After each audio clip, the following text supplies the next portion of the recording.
Namaskar. It's a great honor for me to extend an invite to all of you for the World Implant Expo, which is being held at Kochi from 26 to 28 November this year. Failures are nothing but stepping stones to success. Understanding failures and managing them is a sure short way to excellence.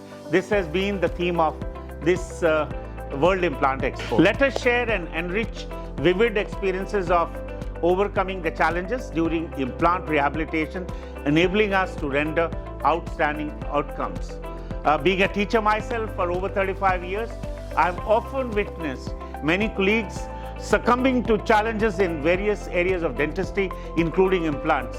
The fast-paced field of implantology also has its own share of complications that can jeopardize outcomes. Smile USA, a Center for Educational Excellence, and Dr. Shankar Iyer, the Bhisham Pitama of implantology and prosthodontics, have been collaborating with all of us and bringing the most contemporary implant education for us and our patients. The upcoming conference at Kochi shall further extend this camaraderie onward and forward.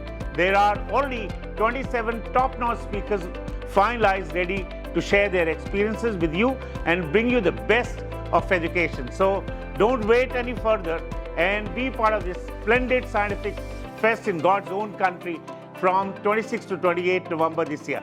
Let's all get together and be part of this unique hub for dental education and exposition. See you guys.